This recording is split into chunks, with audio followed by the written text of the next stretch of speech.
Amigos, ¿cómo están? Bienvenidos a Radio Uruguay, bienvenidos a La Máquina de Pensar. ¿Cómo andan?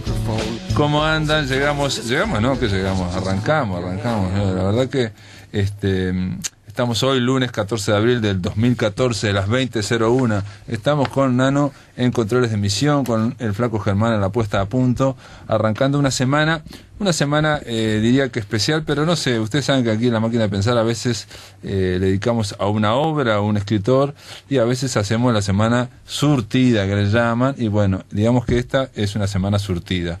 Entre otras cosas mencionamos a Emily Dickinson, Lennon y McCartney, vamos a hablar de poetas, de poesía, de poetas uruguayos y de dramaturgia, vamos a hablar de obra de teatro. No, en realidad no vamos a hablar de una obra de teatro, vamos a oír una obra de teatro en La Máquina de Pensar durante esta semana, que en ese sentido sí es especial. Pero bueno, esta presentación no aclara nada y oscurece, así que vamos directo a los bifes. Vamos a darle la bienvenida a Ana Strauss. ¿Cómo andás, Ana? Bien, gracias por invitarme.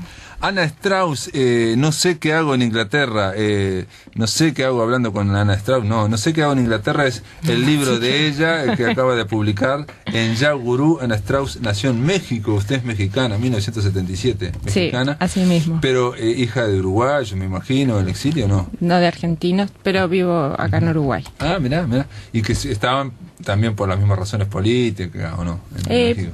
Diversas. Sí. Estaban ahí, digamos, estaban en México y usted nació. ¿Y viviste mucho en México o no? Unos cuantos años, sí. ¿Ah, sí? Y después viví en Paraguay y después me mudé para acá. Ah, mirá, Paraguay, sorprendente. Sorprendente porque digo, viste que no parece que haber demasiado vínculo, me parece, con Uruguay. No sé. No viene mucha gente que ha pasado por Paraguay. ¿Qué tal? ¿México, Paraguay, te gustaron? Sí. Sí, y para la poesía, para el oído poético. Y es lindo. Para el idioma. Es lindo porque se habla muy distinto. Muy distinto se habla, ¿no? Sí. Muy diferente. En México también se habla diferente. Sí, eso es más chica. Sí. Recuerdos más enterrados quizás. Y bueno, Paraguay se habla muy distinto, el tono, todo. La influencia del guaraní es brutal también, ¿no? Sí, el tono, toda la forma, todo. Y bueno, aquí también. Sí, aquí se habla distinto también. Así que bueno. Decime, Ana, ¿y en Inglaterra estuviste? No.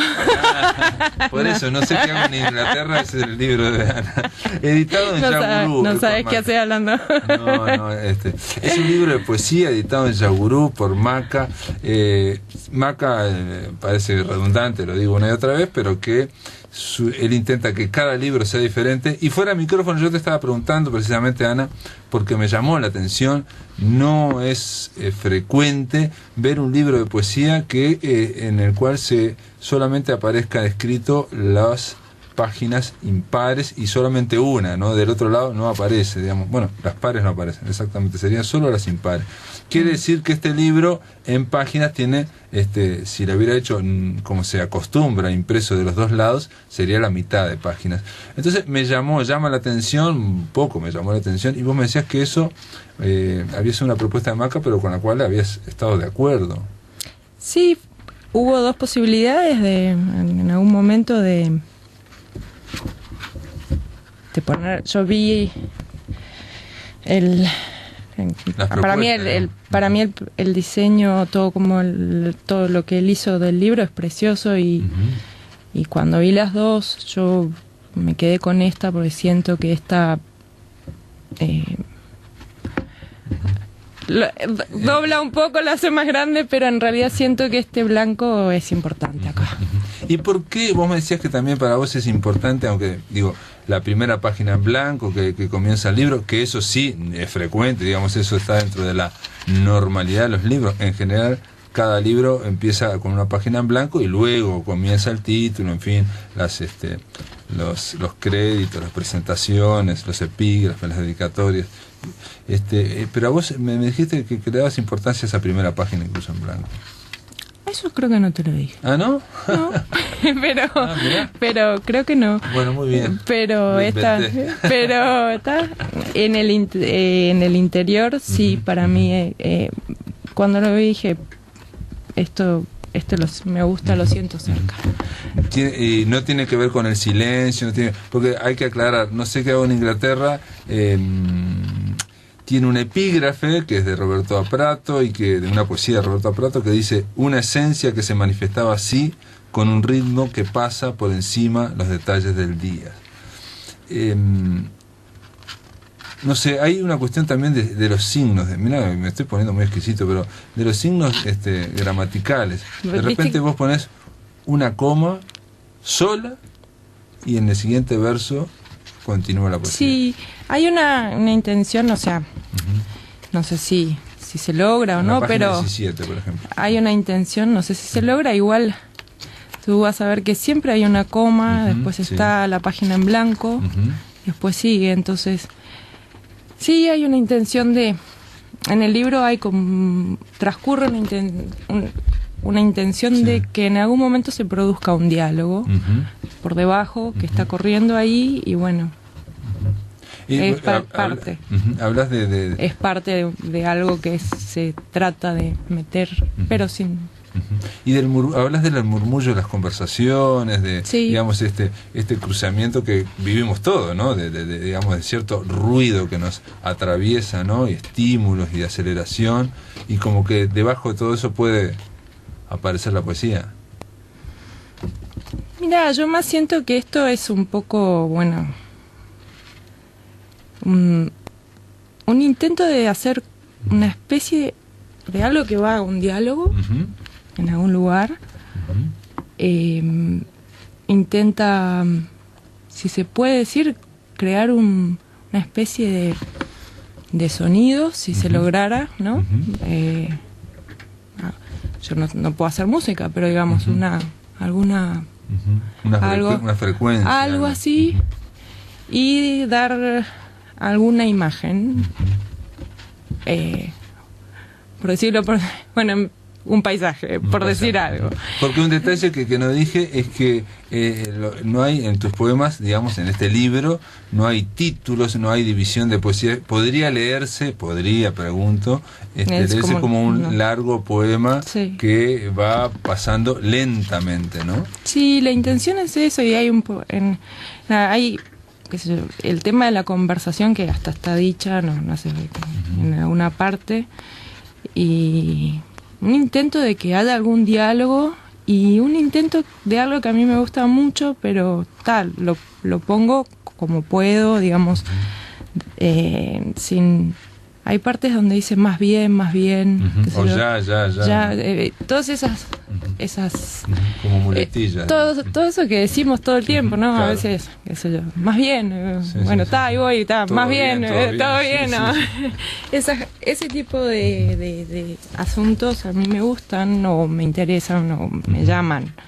Entonces trato de meter ahí un poco todo eso, es básicamente eso. Pregunta también, para cerrar el libro, estuviste trabajando, quedaron poemas afuera, quedó, digamos, explico, porque esto podría ser una conversación que podría alargarse un poco más o acortarse un poco menos, ¿no? Sí, y mira, yo escribo y te digo la verdad, cuando termino algo, después no es borrar, es tacho, esto no, y voy limpiando. Porque Ana Strauss, eso no lo dije, pero bueno, los pocos datos que pones aquí en la contratapa es que asististe a los talleres de Mario Lebrero y Roberto Aprato. Sí, dos personas impresionantes. Sí, dos escritores muy importantes, pero más que nada, más que ir a talleres, el tema de que Ana Strauss hace mucho tiempo que está escribiendo, digamos, o sea, sale, digamos, este libro, pero que podría ser, hay mucha edición, por llamarlo, por hablar del lenguaje cinematográfico. Mira, en realidad yo escribir así, ponerme a escribir, que salió, y bueno, antes alguna cosa, pero es algo de, creo que más o menos alrededor de, no sé, pero más de 10 años. Claro. Más de 10 años, quizás 15. Y en realidad siempre yo estuve más cerca de la parte visual, trabajando más eso. Y en un momento empecé a escribir y bueno. ¿Sos dibujante también? ¿Te gusta, no? Toda la parte, siempre tuve primero la parte de plástica. Sí. Más visual. Más visual, de chica algún cuento escribí, alguna cosa, después me fui más a lo visual y todo eso. Y en algún momento empecé a escribir y bueno, salió. ¿Y no te da para combinar o no o son dos cosas que van aparte? Digo porque si algo hace Maca también muchas veces son libros que dialogan, a veces dos artistas, ¿no? O sea, por ahora son amores distintos. Si los combino más adelante no sé, pero por ahora no. Son cosas distintas. ¿Y tu estilo como dibujante, como si yo te tuviera que preguntar, si te y cambia, definir, cambia mucho según el tema, según lo que tengas que hacer? Cambia mucho, me imagino, porque qué sé yo, de repente uno necesita trabajar con ciertos materiales, a veces no, a veces tenés ciertos materiales y trabajas con ciertos materiales y haces lo que la materia dicta también, el material dicta. Sí, lo que tenés a mano a veces en algún momento o lo que no. ¿Y en la poesía qué es lo que dicta? En la poesía yo qué sé, es difícil definir. Igual esto es algo particular, que es una reunión de cierto, es un, digamos, este libro es uno. Tengo varios, nunca hice nada con ninguno de los otros y cada uno. Pero con que intentaste, no sé qué hago en Inglaterra, te planteaste que había que publicarlo y de alguna forma exponerse, ¿no? Porque la publicación es eso, es una comunicación. Sí, sentí que lo quería hacer, sí. Tengo otros que está y bueno, qué sé yo, también lo corregí mucho, pasó por muchas Ana, ¿y vos muchas correcciones, pero sí. Porque viste que hay poetas que a veces se ponen a leer, van a lecturas públicas, o sea, como que lo van, hacen una carretera así con sus poemas, digamos, ¿no? Lo van, digamos, viendo cómo reacciona la gente, ¿o no? O ellos mismos, ¿no? Cómo se sienten. Yo creo que debe ser más esto último, ¿no? Cómo se sienten ellos con esa... No sé, cada uno es cada uno. Claro. Pero vos has ido a lecturas o esto. Sí, leí algunas veces, más allá, más cerca. Leí un par de veces en Caramelos y Pimientos, un ciclo muy lindo. Sí, yo iba, sin duda. Que iba las veces que podía y muchas veces fui. Después leí en otros momentos. Sí, leer no es lo que más me gusta. Tengo que decirlo. En público, claro. Sí, no. Pero leías de este poemario, digamos. ¿Qué? De poemas de este libro. ¿leías? Todavía no hice la presentación. Ajá. Todavía no. Pero nunca los leíste en público, digamos. No. Todavía no hice la presentación. O sea que sería una especie de debut aquí en La Máquina de Pensar. Sí, es la primera vez que hablo de esto con alguien. No, todavía no hice la presentación porque... pero no por nada en particular, sino por tiempo, por cosas que hacer. Sí, hay que coordinar. Otros temas que y sobre todo mucha gente hay que coordinar. No todo por otras obligaciones y cosas que uno tiene que hacer, pero está. Yo cuando te pregunté de dibujar, viste, o digamos de la parte visual, era para ver si vos dibujando o en la parte visual te planteabas algo minimalista, por ejemplo. O sea, si tenés un enfoque así o si era lo contrario. Porque esto me da la impresión en mi lectura que tiene un enfoque como, ¿no? Con el chico decir mucho, tratar de decir. Y mira, visualmente yo creo que yo he ido cambiando varias veces, no expongo mucho. En algunos momentos expuse más, en algunos momentos casi no expuse, poco. También mi trabajo ahí cambia, ¿no? Va cambiando. Sí. No sé. Quizás hay algo que se mantiene, que lo pueda ver mejor otro que yo, o no, pero sí sí siempre hay un cambio. Sé que estoy segura que algo se mantiene. Hay cosas que no te las puedes saber que sigue. Pero sí he pasado, qué sé yo, de trabajar algo más, por ejemplo, tonos todos o algo muy matérico y después irme a algo casi blanco, sin nada. Bueno, entonces, hay como que... Bueno, ahí si te fuiste a algo casi blanco, estaba jugando un poco, bueno, ¿no? Una cuestión más minimalista.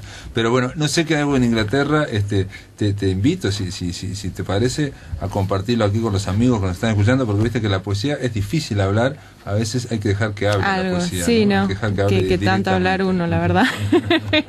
Dale. Entonces nos damos unos minutos. ¿Elijo uno? Sí, elija el que quiera usted, o bueno, no sé, porque eso va avanzando. ¿Tú te animas, ¿no?, a leer uno? ¿Yo? ¿Querés que lea? Yo me animo a leer uno. No, yo leo uno. Léete un par. Bueno, yo leo. Ta. Bueno, agarré uno acá. Licores, lengua, el aire espeso, son tardes que dicen hasta. La casa, tres nombres la casa. O es musgo, agua que cae, esa humedad. De los tres nombres en la casa, allí dentro de la casa. Que aparte en este poema, eso obviamente no se puede aparecer en la lectura, termina con una coma, ¿no? Como que va a seguir, sí. Algo sigue, digamos, pero no hay más palabras. Agarro otro, bueno, rodeos, la luz quieta, los párpados bajos, el gusto húmedo, acre de las flores en el cuenco.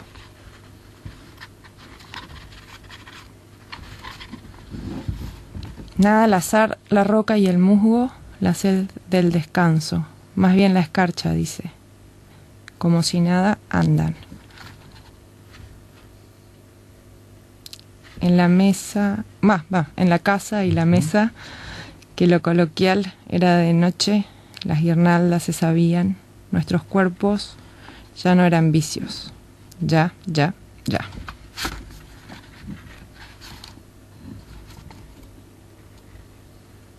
Amor, por lo que parece quieto, no hay aroma quieto, el día desenredándose en círculos. Bueno, y termina con un verso. Sí, termina con un verso, los leí todos desordenados. 61, está en la página 61. Sí, los leí todos desordenados, así abriendo. Al azar. Al azar, y dice la mirada rosa. Muy bien, Ana Strauss, gracias por estar aquí en La Máquina de Pensar. Muchas gracias por invitarme. Gracias. Ana Strauss, no sé qué hago en Inglaterra, editado por Yagurú. Esto está en las librerías, en las librerías habituales de Yagurú, amigos. Después de la pausa continuamos aquí en La Máquina de Pensar. En el aire de Radio Uruguay, La Máquina de Pensar.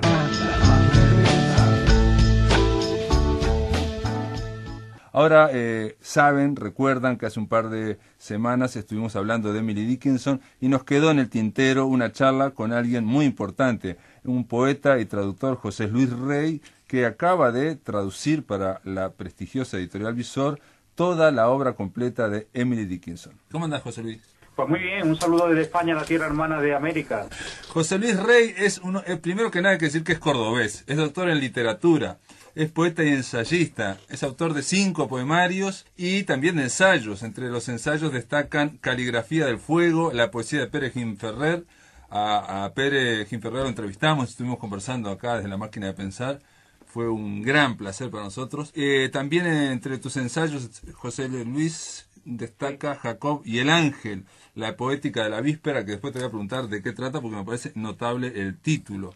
Pero en principio, José Luis, la charla era para hablar de tu último trabajo, la traducción de la poesía completa de Emily Dickinson. En La Máquina de Pensar no hace mucho, le dedicamos una semana, estuvimos hablando de Emily Dickinson toda la semana, un poco motivados porque aquí también salió hace muy poquito una traducción muy especial de Emily Dickinson. Son 50 poemas traducidos póstumamente, fue una edición póstuma traducidos cuando estaba en vida, de Amanda Berenguer, una de las grandes poetas uruguayas, y bueno, entre sus cosas estaba ese libro que nunca editó y que la Biblioteca Nacional editó ahora, o sea, hará 1 mes y medio, 2 meses, fue una especie de pretexto para poder hablar de esa poeta inmensa que era Emily Dickinson. Pues sí, conozco la traducción de Amanda Berenguer gracias a vuestro programa, lo he visto en internet y me alegro de que haya salido al fin. La verdad es que Emily Dickinson siempre ha estado muy presente en la lengua española, tanto en la orilla española como en la americana, ¿no? ha habido muchos poetas que se interesaron por ella, empezando por Juan Ramón Jiménez, José Luis, llegó a traducirla. Sí, José Luis, ¿sabés que en este caso de Amanda Berenguer, el gusto o el desafío por Emily Dickinson vino precisamente de Juan Ramón Jiménez cuando pasó por aquí, y bueno, y habló con Idea Vilariño, con Amanda Berenguer, y le planteó a Amanda que había que hacer el viaje juntos. A partir de ahí Amanda, pero durante décadas, se dedicó a ir traduciendo, pero más que nada para su propia poesía. Pero te corté, José Luis, ¿qué otros poetas fueron impactados por Emily Dickinson?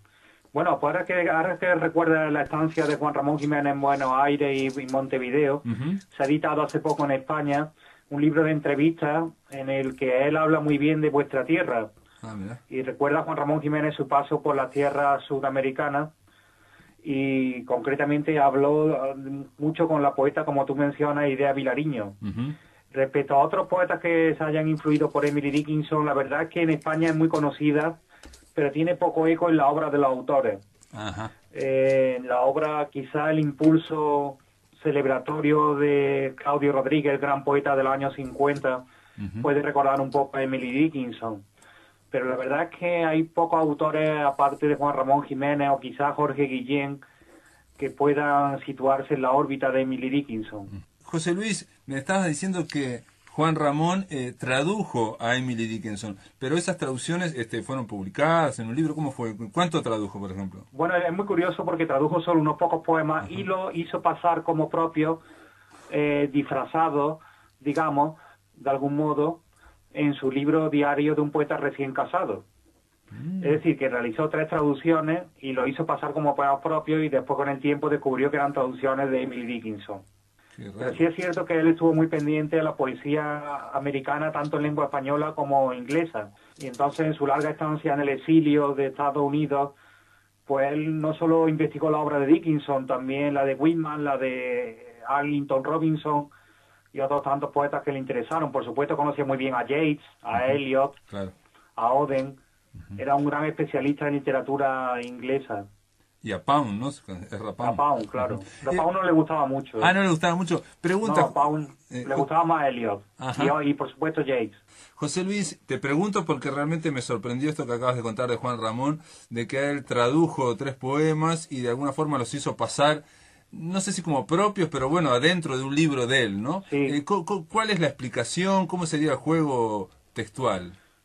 Bueno, pues el juego consistía en que los poemas de Dickinson, no recuerdo ahora mismo cuáles eran, pero sabéis que la mayoría de los poemas de Dickinson son breves, y los poemas de este libro, Diario del poeta recién casado, son también breves. Y entonces, pues, entre sus impresiones de América, que son magníficas, la parte en prosa que tiene, recuerdo de América del Este, por ejemplo, cuando habla de que va por Broadway y ve tantos anuncios luminosos y de pronto dice, de la luna, tras los edificios, ¿es la luna o es un anuncio de la luna?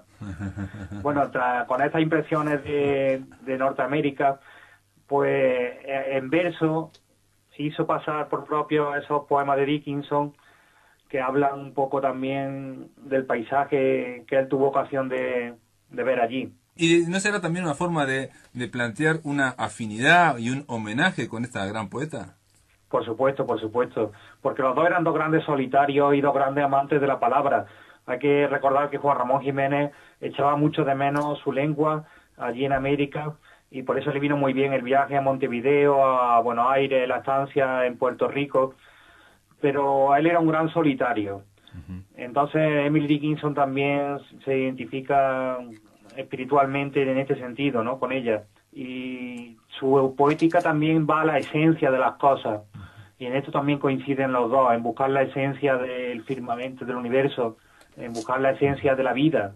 Yo leí en la poesía misma. Yo leí en algún lado, pero te lo pregunto porque no conozco tanto la obra de Juan Ramón, que tanto Juan Ramón, la afinidad con Emily Dickinson, partía de que los dos, de algún modo, pensaban o sentían a la poesía como una forma de conocer, de conocimiento, de conocer el mundo. Sí, por supuesto. Los dos creían que la poesía era la forma que el alma tenía para mirar el mundo. Pues los dos se entregaron a la poesía como forma de conocimiento del universo y de la vida. pero también a la poesía como modo de reflexión sobre la misma poesía. Ajá. Esto es curioso porque en los años en que Juan Ramón se interesa por Dickinson, ya Dickinson, por supuesto, había escrito grandes poemas sobre la misma poesía y sobre el interés del poeta por la misma poesía. Y entonces Juan Ramón también se interesó por esto. Una pregunta, porque digo, ya que estamos hablando de Juan Ramón y de Emily Dickinson, la historia de la obra de Emily Dickinson, bueno, lo hablamos mucho aquí en La Máquina de Pensar, y es un tropiezo tras otro. Digo, la publicación de sus poemas demoró muchísimo. En realidad, en 1945 recién sale un libro más o menos bien, y en el 55 sale lo que sería una obra, digamos, completa. La edición de Johnson, sí. La de Johnson. Que es la que yo he seguido. Esa es la que seguiste vos. ¿Y Juan Ramón, que Juan Ramón la leería en el... ¿dónde la leía?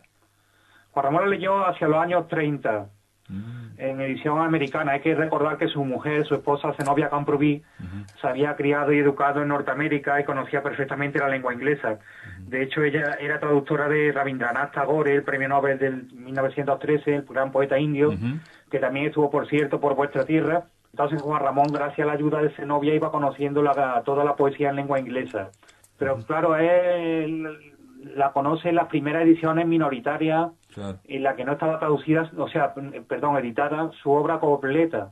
Entonces no estaba todavía hasta que no aparece la edición de Johnson, pues no sé, que es 1955, como tú bien has dicho. Lo que se publica es por parte de la familia Dickinson, de los descendientes de Martha Dickinson Bianchi. Pues se publican algunos poemas, algunos fascículos que la hermana Lavinia Dickinson rescató de la obra de ella.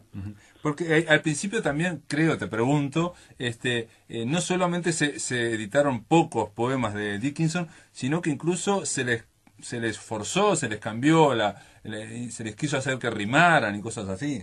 Bueno, sí, claro, es que ella era una adelantada a su tiempo y escribía de un modo inusual para la época. Todo en ella era inusual para la época. El hecho de ser mujer, el hecho de tener un pensamiento poético más avanzado que el de la época, el hecho de ser tan profunda y tan cercana a la vez, tan original, tan distinta, tan poco puritana, tan culta.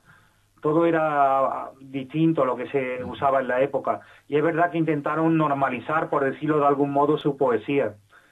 Pero después Johnson respeta muy bien, y una edición más reciente, la de Franklin, respetan ambas las decisiones estéticas y críticas de la propia autora. Es curioso que ella tuvo un interlocutor en vida, como sabéis, que fue el crítico Higginson, sí. Thomas Higginson, que no la pudo comprender. Yo en mi libro de poesía, mi obra propia, La luz y la palabra, tengo un poema que se titula Recuerdo de una muchacha, en el que la voz que habla en el poema es la del crítico Higginson. Cuando ella ya ha muerto y recuerda que no pudo comprenderla, ¿no? Que no pudo llegar a comprender del todo a esta gran mujer. Son muy curiosas las cartas que Dickinson escribe a su mujer diciendo que ha conocido una criatura muy extraña cuando va a visitar a Emily, y cómo no pudo valorar su poesía. Entonces tardó casi un siglo en que su poesía fuera valorada en toda su plenitud, ¿no? Sí, incluso tiene algo la poesía de Dickinson, que es que a medida que pasa el tiempo, parece más actual. Hubo un crítico brasilero, por ejemplo, ahora no recuerdo el nombre, que dijo que la poesía de Dickinson era para el 2030, ¿no? Porque realmente Higginson, que no la pudo comprender, como bien decías vos, pero sin embargo por lo menos le echó una mirada, y ella en un momento le agradece. Dice, las mejores cosas las hacemos sin darnos cuentas, y usted me devolvió la vida, ¿no? Porque al decirle que la poesía estaba viva. Pero Higginson no podía comprenderla porque ella, entre otras cosas, con el tema de la rima y... Pregunta, hay algunos que dicen que ella, es una hipótesis, ¿no? De que ella hacía la estructura del soneto, hacía como sonetos y luego como que los partía para abandonar cualquier forma, digamos, encofrada, cualquier forma prearmada. Bueno, yo no tengo la edición original de Johnson aquí delante y no estoy de acuerdo porque ella lo que usa es las cuartetas, como sabéis, con rima en los versos pares sobre todo. Sí. Ella la rima la mantiene. Es algo de su tiempo que ella mantuvo. Lo que hace, si es verdad, es escribir como si fuera en lengua latina muchas veces. Y de ahí viene la dificultad de traducirla. Una de las dificultades principales es que ella suele poner el complemento directo antes del verbo. Entonces lo que hace es alterar un poco la sintaxis inglesa tradicional. Y claro, ¿y cómo haces eso para reflejarlo en el español? Pues entonces lo que hay que hacer es intentar adaptarla a la métrica española, lo que yo he intentado. Lo que yo he intentado es adaptar, como si Dickinson escribiera en la tradición de Petrarca, que es un poco irreverente quizás, pero nuestra lengua es más limitada que el inglés en el sentido de que no admite tantas palabras por verso, no es una lengua tan llena de monosílabos. Y decime, ¿cuánto te llevó este viaje que es traducir las poesías completas de Emily Dickinson? Bueno, yo lo he hecho como hablabais por el caso de Amanda Berenguer, como Juan Ramón Jiménez, por afinidad a mi obra. Entonces, a mí me han interesado mucho los temas que ella trata de siempre. Cuando yo empiezo a escribir ya me interesaban los temas de la eternidad, de la muerte, del amor, menos el de la naturaleza, porque mi poesía es más urbana. Pero siempre me han interesado sus temas, y entonces hacia los 20 y pico años empecé a interesarme por la idea de traducirla, y empecé a traducirla en 2006, terminé en 2009, 3 años me ha llevado, y estuve esperando la traducción de su poesía completa, la editorial Visor, hasta ahora que ha salido, a finales de 2013. Sí, que es un libro que incluso cuando le dedicamos la semana acá a Emily Dickinson, el crítico de la biblioteca me decía, de la Biblioteca Nacional, no de acá, me decía que ese libro todavía no ha venido acá, no lo ha visto en Uruguay. Pero pues es raro porque Visor llega a Hispanoamérica, ¿eh? Sí, tiene que llegar, pero que aquí a Montevideo no había llegado. Una pregunta, José Luis. Ahora me quedé pensando con la naturaleza, que a vos no te gusta tanto la naturaleza, es un poeta más urbano, pero en el caso de Emily, a mí me da la impresión de que todos los temas de ella siempre son para hablar de algo más grande, algo más universal. Cuando ella habla de un peral, habla de un árbol, o habla de un pastel de manzanas, está aludiendo a algo mucho más grande. Ese es el gran secreto de Emily Dickinson, ha dado en el clavo, porque lo que ella hace y lo que ella puede enseñar a un poeta es saber unir lo más cotidiano y lo más profundo. Ella puede hablar de una mosca. Hay un poema famoso en el que dice que está muriendo y entonces se interpuso una mosca. Y acaba diciendo, I could not see to see. Y no pude ver para ver. Es decir, ella puede hablar, como muy bien dice, de cualquier cosa. Hay otro poema este es menos conocido, que habla de 4 árboles solitarios en un acre. Esto se ha interpretado como que son los 4 miembros de la familia que vivían en la casa de Dickinson. Sí. Sus 2 padres, su hermana Lavinia y ella misma, ya que Austin vivía en la casa del lado. Entonces es verdad esto que Dickinson tiene el toque mágico, digamos. Ella es capaz de hablar de cualquier cosa y a la vez saber sacar partido de lo más profundo que tienen las cosas. En este otro punto de unión con Juan Ramón Jiménez, quizás. Está muy bien, y tiene un punto de unión incluso con cierta poesía oriental. Yo pensaba en los haiku, ¿no? De que hablan de naturaleza, pero están hablando de algo más. José Luis, te voy a pedir que aguantes un momentito, vamos a la pausa y seguimos para seguir conversando con José Luis Rey. En el aire de Radio Uruguay, La Máquina de Pensar.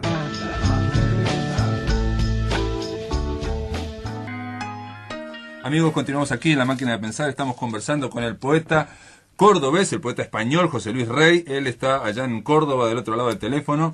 Este hombre, aparte de producir, de editar poesía, también ha traducido las poesías completas de Emily Dickinson. Y bueno, obviamente fue editada en lo que es el sello más importante de poesía en lengua castellana, que es la editorial Visor. José Luis, ¿cuántos poemas son al final? ¿Se sabe que ya se ha cerrado el número de poemas de Emily Dickinson? Sí, al parecer no se encuentran más inéditos. Se han revisado las cartas, de las cartas mismas se han sacado muchos poemas. Ha ido ediciones básicas para Dickinson, esto hay que advertirlo. La que yo he seguido es quizás la primera importante, que es la de Johnson. Hay otra más reciente, que es la de Franklin, que añade un puñado pequeño de poemas. Pero en general los poemas rondan, en la edición de Johnson son 1775, y si no recuerdo mal son 10 más solo, o poco más, en la de Franklin. Suelen ser fragmentos distintos. Las ediciones varían mucho porque puede partir un poema y de ahí sacar 2. Claro. Yo lo que había leído era que, pero es una idea un poco poética también, de que así como Emily Dickinson jamás publicó un libro en vida, el libro con las poesías completas de Emily Dickinson tampoco está culminado, está terminado, porque como en las cartas también hay poesía, y como puede haber herederos que no hayan dejado sus cartas todavía o que las quieran vender por mucha plata, bueno, esa era la idea. No, la verdad es que un poco utópica. El corpus, el problema de los poetas que no publican en vida es que después queda en manos de los demás. Entonces, pues se hacen interpretaciones distintas, lo que tú mismo me decías de la crítica a la rima, claro, a la forma de escribir. El caso de Whitman sí se preocupó por publicar en vida. No solo eso, sino que él, siendo el otro gran poeta del siglo XIX, es curioso que Whitman, como sabéis, trabajaba en periódicos, editaba periódicos él mismo, y él mismo hacía anuncios hablando bien de hojas de hierba. Sí. Era un autopromotor. Sí. José Luis, te iba a preguntar sobre este libro, que no tiene nada que ver con Emily Dickinson, supongo, Jacob y el ángel, la poética de la víspera. Pues este es quizás mi libro del que más orgulloso estoy, porque es el que menos trabajo me ha llevado, porque mi tesis doctoral sobre la obra del gran poeta catalán Pere Gim Ferrer, que me alegro mucho de que hablara con vosotros, es un gran poeta. Sí, aparte es un gran intelectual y un gran... Sí. Tiene una cabeza posible premio Nobel. Bueno, pues hice mi tesis doctoral sobre su obra y eso me llevó 2 años. Pero Jacob y el ángel es un libro breve de 140 páginas en el que desarrollo mi visión de la poesía. Y ahí cito precisamente, entre otros muchos autores, a Emily Dickinson. Y sí hablo de su poema en el que habla de que cómo empezamos a practicar con arena tácticas de gemas. Es decir, cómo con lo común podemos, lo que hablábamos antes, de aspirar a lo universal. A lo más grande. Y Jacob y el ángel alude obviamente a la lucha bíblica entre Jacob y el ángel. ¿Y eso qué tiene que ver? ¿Como una especie de figura de lo que cuesta la poesía? Sí, digamos que Jacob es el poeta y el ángel es el lenguaje. Correcto. Entonces la lucha entre el poeta y el lenguaje, y como el lenguaje, muchos poetas pueden creer que el ángel es un fin en sí mismo, pero no. El ángel, el lenguaje, es un enviado de la poesía. Yo soy de los poetas que creen que la poesía está por encima del lenguaje. Entonces la poesía es la que envía el lenguaje al ángel a luchar con Jacob. Y eso hace despertar al poeta. Jacob, hasta que no llega al encuentro con el ángel, es un hombre común. Pero al encontrarse con el ángel y al luchar con el lenguaje, surge la fuerza de la poesía y eso lo hace despertar de algún modo. Que eso es lo que desarrollo en el libro. Sí, pero Jacob queda medio herido también. Claro. Queda herido. En el caso, cuando decís que sos un poeta que pensás que la poesía es algo más que el lenguaje, te referís a tratar de aludir a una dimensión más allá del lenguaje. Sí, yo siempre he pensado que los grandes poemas en el fondo están sirviendo a la poesía. Juan Ramón Jiménez, del que hablábamos antes, decía que escribir es un camino para llegar a aprender a no escribir. Y él soñaba al final de su obra con un libro con páginas en blanco. Es decir, que la poesía debe estar siempre por encima del lenguaje. Lo que pasa es que, claro, hay que escribir poemas buenos. Para eso el lenguaje y la técnica es fundamental. No, claro, pero yo creo que es importante esta disquisición o esta diferencia que estás haciendo porque los poetas que creen, digamos, o que aspiran a que el hecho de poético está limitado solo por el lenguaje, de alguna forma, no sé, parece como que siempre quedaran ahí. Sí, pero yo creo que incluso los mejores poetas de esa tradición, como Góngora o Mallarmé, están por encima de eso. Es decir, ellos creen que hay algo por encima de la poesía. Por ejemplo, en el caso del gran Mallarmé, que es el gran patrón de toda esta corriente que tú citas, que se podría decir que Mallarmé solo cree en el lenguaje, pues yo creo que no. Y esto creo que Octavio Paz lo supo ver bien en El arco y la lira. Yo creo que Mallarmé hablaba de algo por encima del lenguaje, que es el fracaso de la poesía para estar a la altura del mundo, digamos. Cuando él dice que está hechizado por el azul, ¿no? Yo creo que los mejores poetas, el gran cordobés Góngora, que se adelantó a Mallarmé, que buscaban era construir algo, un edificio de lenguaje que fuera equiparable a la realidad. Pero ellos sabían que ese intento estaba por debajo de la verdadera poesía. Y que era imposible, aparte es un utópico. Una pregunta, y aquello que decía Ezra Pound de que los poetas son como antenas, ¿son las antenas?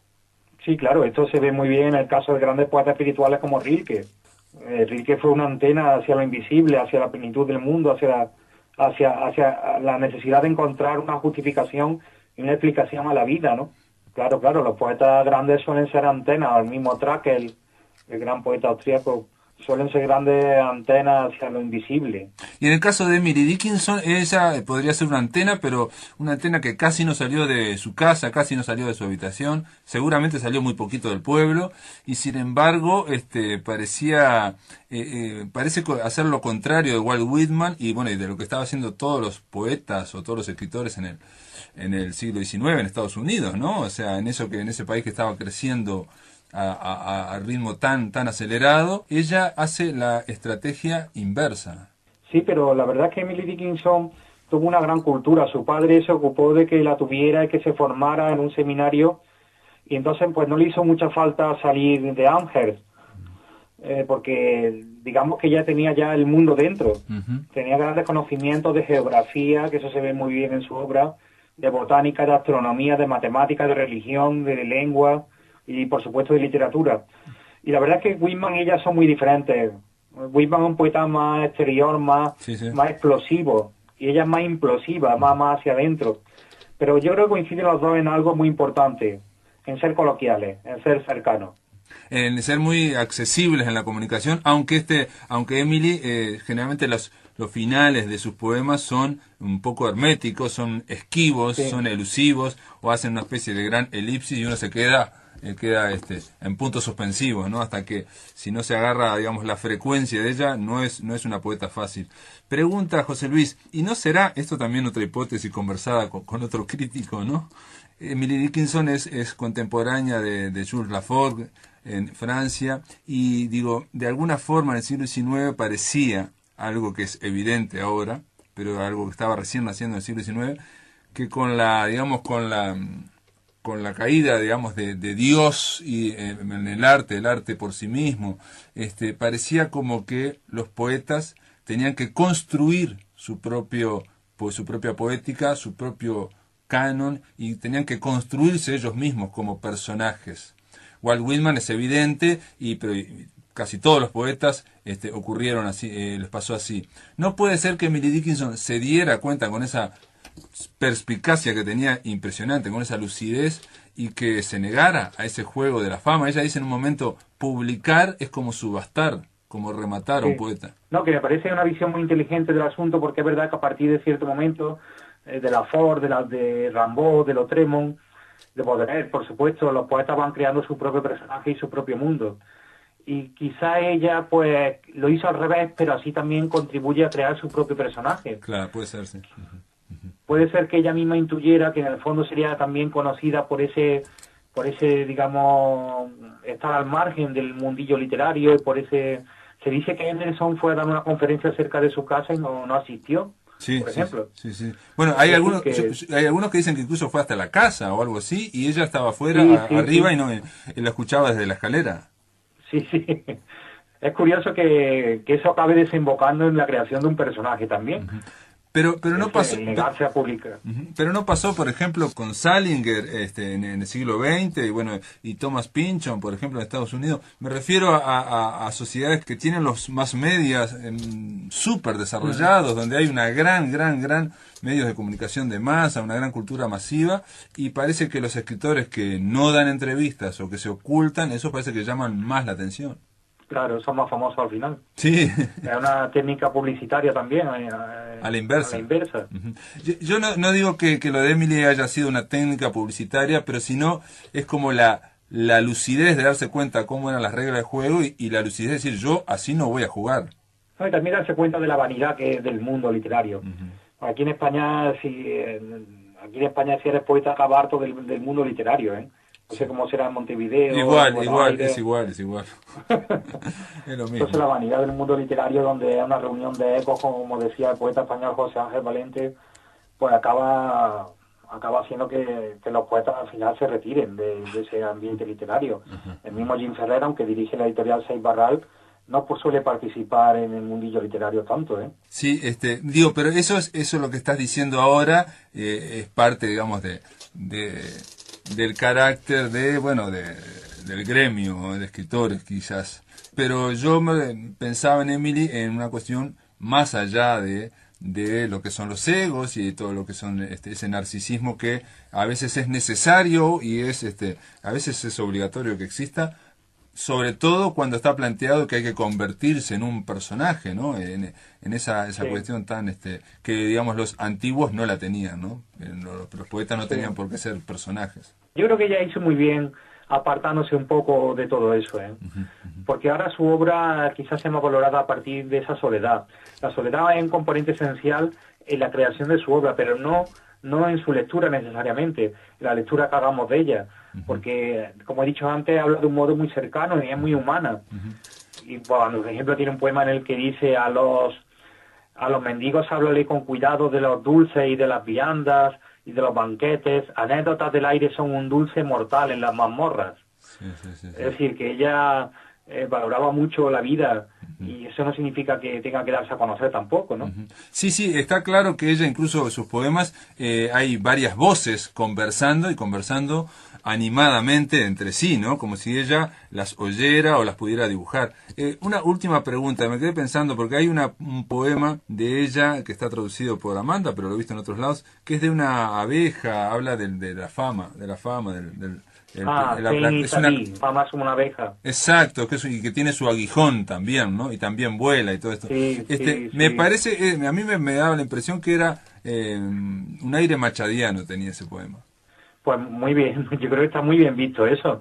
Sí, pues también Machado habla de la abeja, pero en relación con Dios, ¿no? Exacto, sí. Iban labrando en su corazón blanca cera y dulce miel. Exacto. Sí, es verdad que Machado tiene cierto punto de contacto sin buscarlo y sin haber conocido, creo yo, a Emily Dickinson, porque no le dio tiempo, murió antes que Juan Ramón Jiménez, bastante antes, como sabéis. Y la verdad es que no lo había pensado, pero está bien visto, sí.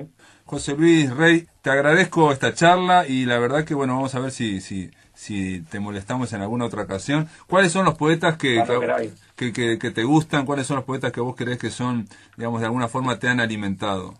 ¿Pero españoles o universales? Universales, nosotros hablamos de cualquier cosa acá.